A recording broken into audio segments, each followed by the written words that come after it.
It's time now for the latest in local news. In the news, a reminder that blood drive at Wayne Memorial Hospital taking place today from 11 a.m. to 6 p.m. Again, Blood Connection, a supplemental blood provider for Wayne Memorial Hospital, is holding the blood drive today.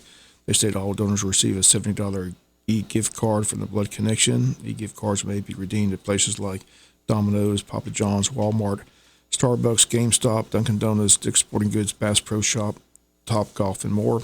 Rewards may also be redeemed for a Visa gift card that may be used anywhere that accepts Visa. In addition, all blood donated from this drive returns to Wayne County, an aspect unique to the Blood Connection. Bloodmobile is located on the right side of the main parking lot today near the cafeteria. Once again, walk-ins are welcome, all taking place today at Wayne Memorial Hospital from 11 a.m. to 6 p.m. Wayne County Board of Education set to meet this afternoon at 6 p.m. for their regular scheduled board meeting. On the agenda, recognition of the Good as Gold recipients. Dr. Burgess will recognize members of both middle schools at today's meeting. Under principal presentations, both middle school principals will address the board. Michael Ward, principal of Arthur Williams Middle School, and Dr. Timothy White, principal of Martha Puckett Middle School, both on the agenda. Several board policies on the agenda for approval, a financial report, and an executive session for personnel. Also, once again, on the agenda, the topic of capital projects. And at today's meeting, there is public participation, as that's expected to be full of people who want to speak and talk about the Friday proposal of the new agricultural center that was presented this past Friday at a call meeting by the architects who drew up the plans. Current plan calls for a 36,000 square foot facility at a cost of $12.1 million. Board members Tina Mosley and Todd Wise not in favor of spending that much money on the agricultural facility, both stating that they felt it was simply too expensive, as Todd Wise stated that the school has other needs and other projects. Todd Wise stated several times Friday that he's definitely in favor of the new ag facility, but not in favor of the proposal Friday. It was stated that counties around us recently built ag facilities, Coffee, Ware, and Pierce, for much less, around the $4 to $5 million price tag. Jasper County, Georgia, Pickens County just recently built a 43,000 square foot facility for their ag facility. Their cost $6.6 million. And Todd Wise emphasized that he's in favor of the new facility for the ag program, but he stated Friday they simply can't support a $12 million project. Large crowd at the called board meeting this past Friday, but again, there was no public participation. There is public participation at this meeting. On the agenda, people will sign up for allowed 5 minutes each to address the board and the superintendent. Should make for a very interesting meeting today, as this Friday's proposal has been the talk of Wayne County over the weekend. Once again, the monthly board meeting is set for today at 6 p.m. at the Tech Center. That's located at 1365 West Orange Street. We'll be back with more news after this word from our sponsor of the commercial messages, so please stay tuned.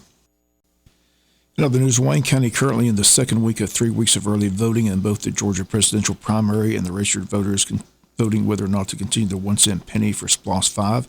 County says 1 cent makes sense and has the support of the Wayne County Chamber of Commerce, who's voted to support the SPLOST referendum.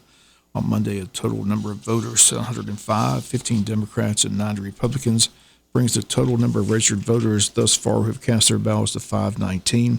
This past Saturday, they had 57 people vote, 2 Democrats and 55 Republicans. Early voting taking place at the Craig Williams Rec Center. It's located at 245 East Bay Street, Monday through Friday from 8 a.m. to 5 p.m. And this Saturday will be the second Saturday of early voting, the time this Saturday from 9 a.m. to 5 p.m. County asking that registered voters pass the SPLOST 5 referendum. They projected if passed, it will generate $28 million over a 6-year period. County will receive $17,780,000 of those funds, and they plan to build a courthouse annex building to provide security for the courthouse. Also plan to build a community center with a competition pool. And the third project is a multi-purpose equestrian center that Randy Franks has secured a grant for, and the equestrian center is being built. The SPLOST 5 funds will be used to put a cover over the building in case of bad weather, and it can be used for a variety of events, including concerts, truck pulls, and a list of other activities such as the Dogwood and Arch Fest festivals. City of Jesup received roughly $9 million. They're going to use their funds to help pay off the wastewater treatment plant, purchase patrol cars and equipment, fire trucks and equipment, park renovations, and other projects. City of Scriven will receive roughly $700,000. They're proposing new playground equipment at both community centers, also a lighted paved walking trail at Grace Community Park, update their sewer lift stations, and update public safety. City voted roughly $420,000 looking to build a multi-purpose police department, remodel City Hall, and remodel their community center. The money dispersed due to population, which was agreed upon by the county and city government officials. They felt population was the fairest way to divide the SPLOST 5 funds. Once again, it's a yes or no vote. When you head to the voting booth, the county asks that you strongly consider voting yes for SPLOST 5 to continue. And it's not a new tax, but a continuation of the SPLOST funds, which has been on the books in Wayne County for the past 20-plus years. Once again, early voting taking place this week and next week, Monday through Friday, from 8 a.m. to 5 p.m. at the Craig Williams Rec Center at 245 East Bay Street. A reminder, a second Saturday voting this Saturday from 9 a.m. to 5 p.m. We'll be back with some final news notes after this word from our sponsor of the commercial messages, so please stay tuned.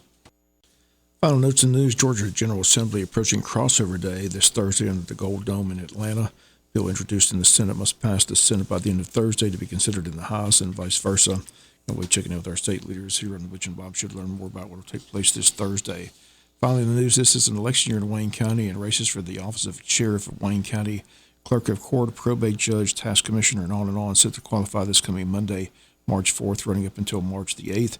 3 positions on both the school board and county commission seats are up for election. Districts 1, 3, and 5. On the school board, Joe McKipkin, Todd Wise, and Tina Mosley's seats are up for re-election. On the county board, Mike Gordon, Jamie Hickox, and Tim Hopkins' seats are up for re-election.